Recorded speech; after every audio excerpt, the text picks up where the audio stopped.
Trotoar yang semestinya menjadi hak pejalan kaki sudah sulit didapat oleh warga Jakarta. Betul sekali. Proyek galian, parkir liar, sampai PKL, semua ingin memiliki trotoar juga. Benarkah hak pejalan kaki kian memudar di Jakarta?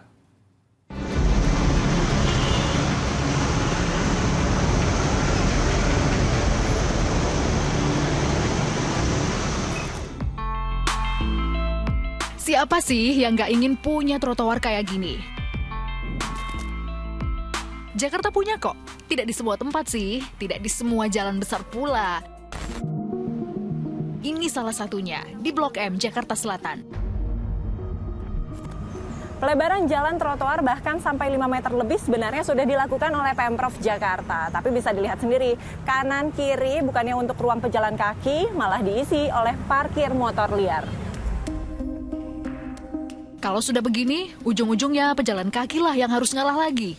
Mending kalau disisakan ruang. Nah, ini justru harus berjalan di jalur mobil dan motor. Trotoar yang seharusnya menjadi hak pejalan kaki masih sulit didapat oleh warga Jakarta. Ada saja yang menghalangi, mulai dari galian, parkir motor liar, sampai pedagang PKL yang berjualan di atas trotoar.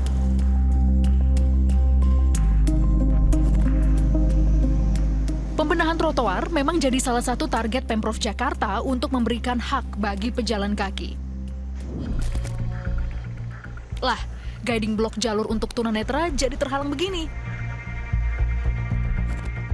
Sudah ribuan jalur trotoar di setiap sudut Jakarta dibenahi agar layak, nyaman, dan aman untuk dilalui pejalan kaki, termasuk yang sedang dibangun di Jalan Fatmawati.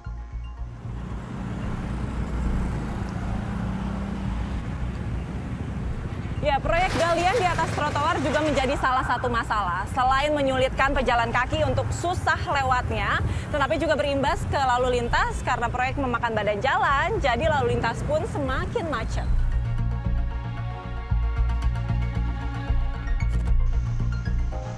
Kompleks ya, di satu sisi menciptakan trotoar yang layak, di sisi lain jadi menambah macet. Target pembenahan trotoar di Jakarta mencapai hingga 2.600 km. Untuk titik di tahun 2025 ini, Dinas Bina Marga itu berfokus, Mbak, pada 4 koridor utama. Complete Street, yaitu 1 di kawasan Blok M lanjutan, kemudian juga di Jalan Mangga Besar Raya, kemudian di Jalan Dr. Supomo Saharjo, kemudian juga, Mbak, di sana itu juga ada juga itu yang mengarah ke ini, Mbak, ke Stasiun Tebet. Seperti itu ya, oke. Dan juga di Simpang Fatmawati, Mbak, di RA Kartini, TB Simatupang, dan Fatmawati. Untuk masa pekerjaannya itu hingga di akhir Desember 2025 ini. Pembenahan trotoar di kota sepadat Jakarta bukan perkara mudah. Ada proyek galian pipa, untaian kabel, hingga kebutuhan penambahan jalan seiring tak terbendungnya pertambahan jumlah kendaraan. Untuk wilayah Jalan TB Simatupang, Pemprov Jakarta malah harus mengalah.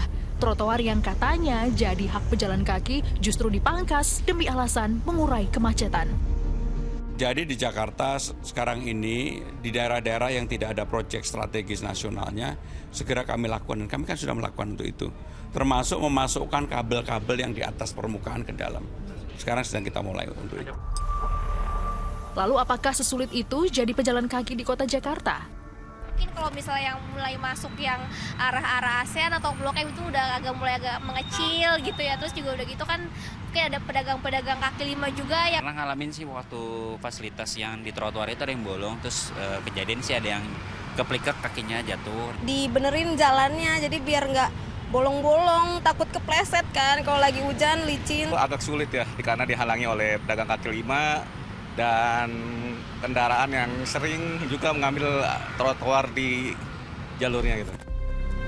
Trotoar yang layak dan terawat berkontribusi pada pembangunan kota yang lebih baik bagi seluruh warganya tanpa terkecuali. Pembenahan trotoar agar layak tidak hanya untuk kenyamanan pejalan kaki saja, tetapi terlebih kepada keselamatan masyarakat, termasuk tunanetra. Dari Jakarta, Agista Febila dan Yusuf Fajar melaporkan.